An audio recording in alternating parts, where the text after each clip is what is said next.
Il-Partit Nazzjonalista jappoġġa bisħieħ l-istrateġija mnedija mill-Assoċjazzjoni Maltija tal-Futbol ftit tal-imilu blan li l-isport ikun aktar sostenibli. Din il-ħidma għandha tkun fuq net tal-aġenda ta' kulħadd. Hekk qal il-kap tal-Partit Nazzjonalista Bernard Grech meta mexxa delegazzjoni tal-partit flaqa ma' delegazzjoni tal-MFA immexxija mill-President Bjorn Vassallo. Bernard Grech spjega li anke f'din il-missjoni tal-assoċjazzjoni il-partit immexxi minnu mhux biss partitarju iżda wkoll parteċipi.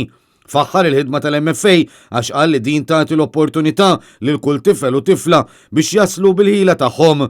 Minnaħa l-oħra, il-pjaga tal-match fixing tweġġa mhux biss lill-isport iżda anke lil kull min irid jasal bil-mertu tiegħu. Il-Partit Nazzjonalista se jkun qiegħed isostni l-inizjattivi tal-Malta Football Association biex ikomplu jimxu l-qoddim huma per jimxu wkoll magħhom il-futbol Malti, l-isport Malti, l-isportiv Malti, manka min irid jinvesti fl-isport għaliex fl-aħħar mill-aħħar kif nafu mhux biss l-isport jiġġenera flus, jiġġenera entużjażmu, però jiġġenera wkoll ħolm ta' miet ta' numru ta' eluf ta' Maltin u Għawċin, partikolarment tfal u żgħażagħ li permezz tal-isport jixtiequ wkoll jagħmlu karriera. Minnaħat tiegħu Bjorn Vassallo spjega li l-assoċjazzjoni trid issaħħaħ il-logħba tal-futbol għal benefiċċju tal-poplu kollu. Dan għaliex temmel li s-sostenibilità tal-isport hi kollox possibbli biss bis-sem ta' kulħadd.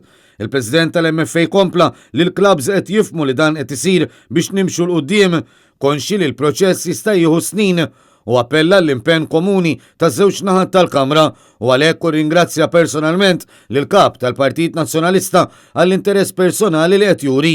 Bjorn Vassallo ringrazzja wkoll lil predeċessuri tiegħu, partikolarment lil Norman Darmanin De Majo tal-li kien strumentali biex l-istrutturi tal-assoċjazzjoni jissaħħu għal kif huma llum.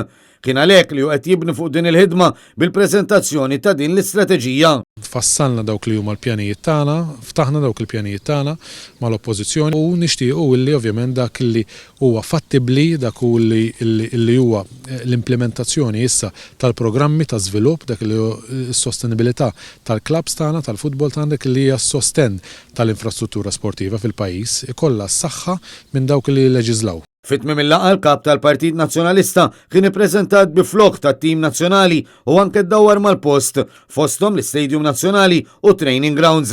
Matul iż-żjara, Bernard Grech kien akkumpanjat ukoll fost l-oħrajn mill-kelliem tal-Oppożizzjoni għall-Edukazzjoni u Sport Clyde Pooley u mill-President tat-Team Sport PN Chris Mikallef.